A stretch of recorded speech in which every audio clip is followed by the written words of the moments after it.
My name is Daniel Lesley, class of September 2025 for Quantic, and this is my ID. I'm going to be talking about relational aggression and queen bee behavior by using the example of Stephanie Corey at the company Away and the leadership misstep that she made. I will put out a position statement that can be read at your convenience. I'm going to be talking about the toxic culture at the company Away and how it was completely opposite from the culture that was promised initially.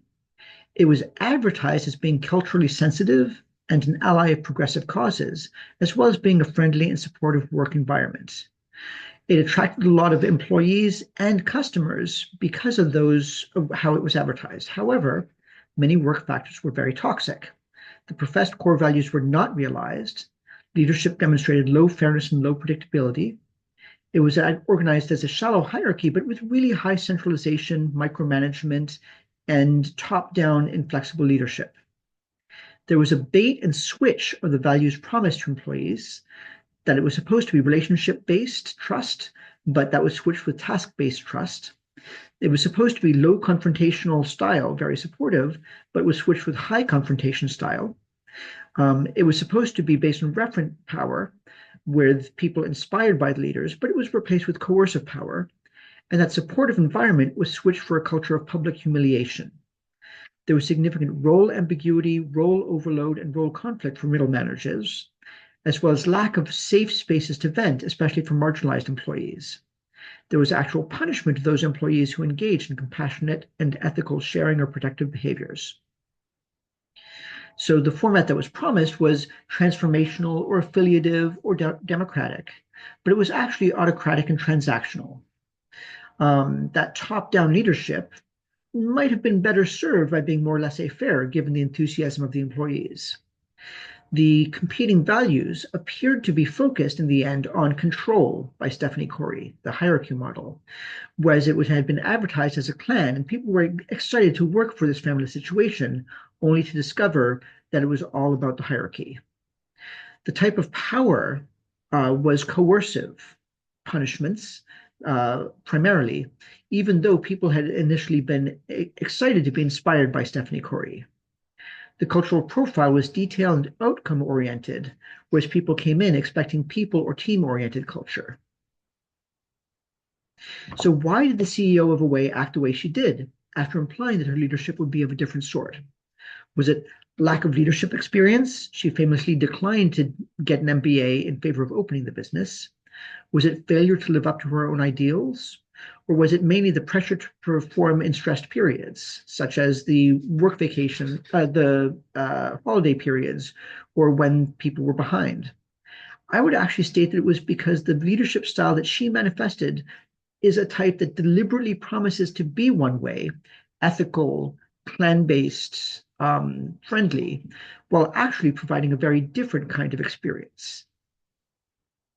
So I'm going to talk about the queen bee leadership style of Stephanie Corey. And many people have gone into studying the queen bee leadership style, including Robert Sapolsky and Haidt and Stephanie Berenson. And I believe that Stephanie Corey at the company Away is an example of a CEO who acted as a queen bee and experienced the meteoric rise and the equally precipitous fall that is common in that situation. The goal of her company, like all companies, was making a product and a profit. However, her style of leadership appears to have been focused on appearing nice while maintaining control. And that's characteristic of the queen bee leadership style of female social groups. This approach might have served her very well in purely social situations in her past, but didn't do so in the business of getting products to market and maintaining team function. So in order to explain that leadership style, I'll provide some background from other fields like sociology and psychology. So there's a long history of studies of male leadership in business, in politics, and so forth, but there really isn't such a parallel study of adult female leadership styles. There is an extensive study of female leadership styles at younger ages in schools, and the queen bee phenomenon is one such example of that leadership style. So queen bees are the popular girls who use their social power to maintain control over others. Some of the behaviors they engage in is clique formation, defining standards for group inclusion and exclusion, establishing roles for others in the group, making arbitrary rules and rituals that others are forced to follow, limiting conversations or interactions outside of their control, and micromanaging the behaviors and appearances of others in the group. Furthermore, they insist on the appearance of equality within the group, while in actuality, they're maintaining their own superior status within the group, using the group to have more status outside the group, and retaining more social and physical resources for themselves.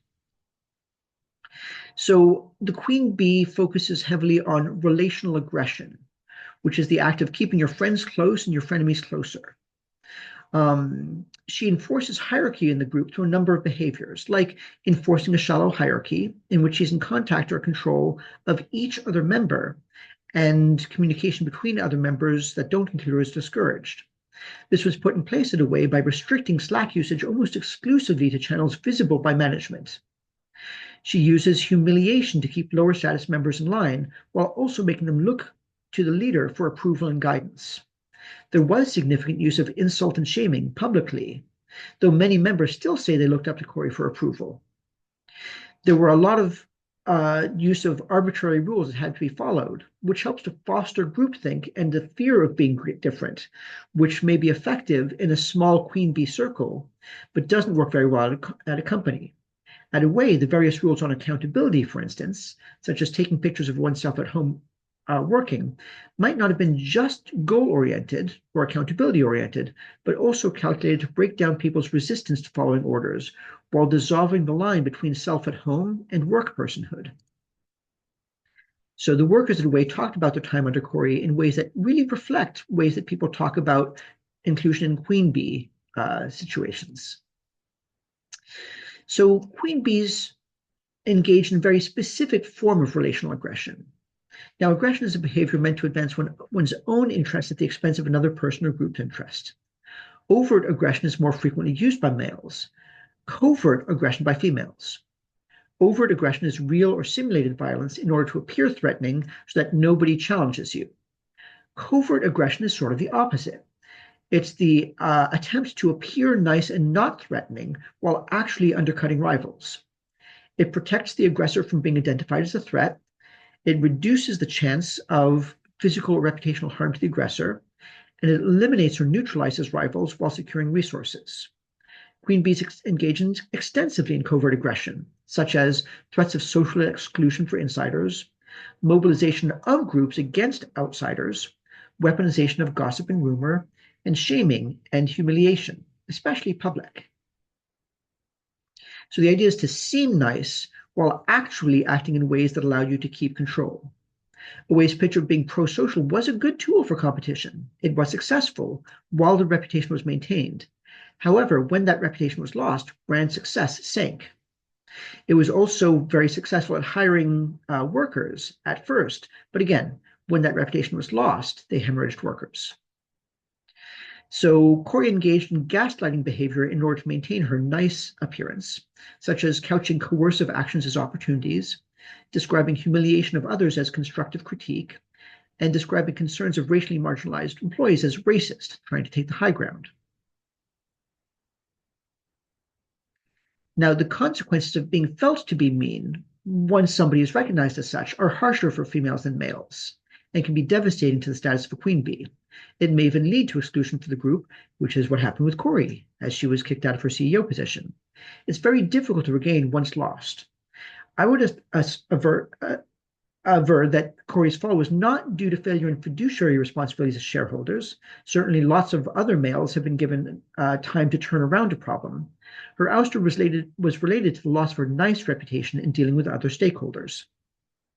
So Corey's style as an autocratic, outcome-oriented, coercive leader was the opposite of what she promised and was not successful in the long run. Her use of gaslighting, humiliation, targeted firing of influential employees, and unethical behaviors conflicted with her company's image as inclusive, supportive, and progressive. While it seems illogical that a founder would create a company with core values opposite practice, it makes sense when viewed through the lens of the queen bee leadership style, which values the appearance of niceness while actually practicing covert relational aggression and control. And these are my sources.